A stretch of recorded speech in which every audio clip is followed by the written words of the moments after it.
ब्रह्मपुर रे सांबादिक मानक तरफरु ब्रह्मपुर उपजिलापालक कार्यालय आगे रे विक्षोभ उपजिलापालक जरिया मुख्यमंत्री को दाबी। भुवनेश्वर पूर्वतन विधायक रघुनंदन दास को सरकारी बासभवन रे किछि सांबादिक और कैमरामैन को उपरे आक्रमण करा जायछि। विशेषकर जड़े कार्यरत महिला अर्गस टीवी सांबादिक को कुकुर लगाई हत्या उद्यम सह कैमरामैन को माड़ मारिबा घटना को राज्य सांबादिक संघ गंजाम जिला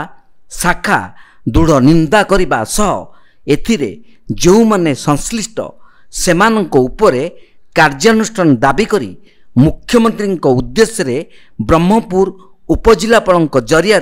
दाबी पत्र प्रदान करा जायछि। सांबादिक माने जितेबले समस्या आसे खबर संग्रह करने जाउछन्ती तेणु एभली घटना जेहेतु घटी ताकू आमे राज्य सांबादिक संघ गंजाम जिला शाखा पक्षर दृढ़ निंदा करुचु एवं ता सहित आमे दाबी मध्य करुचु मुख्यमंत्री को एक दाबी पत्र आज मुख्यमंत्री उद्देश्य आमे ब्रह्मपुर उपजिलापाल को देलु जे सांबादिक मानक किभली सुरक्षा दि जाऊ। तेणु सांबादिक माने विभिन्न क्षेत्र में जितेबाला कार्य करने जाती आक्रमण कर तेणु सांबादिक को सुरक्षा देवाई आईन प्रणयन कर दाबी। रघुनंदन दास एवं पुओ जो भली भाव महिला सांबादिक एवं कैमरा पर्सन को आक्रमण कले दुर्व्यवहार कले कुकुर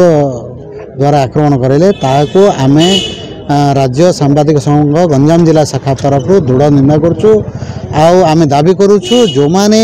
माने सांबादिक सब निरपेक्ष से सब खबर संग्रह करने तार दायित्व से सठिक खबर प्रसारण करने भी तार दायित्व समाज को सुधार आनिबार तार मुख्य भूमिका रही। एभली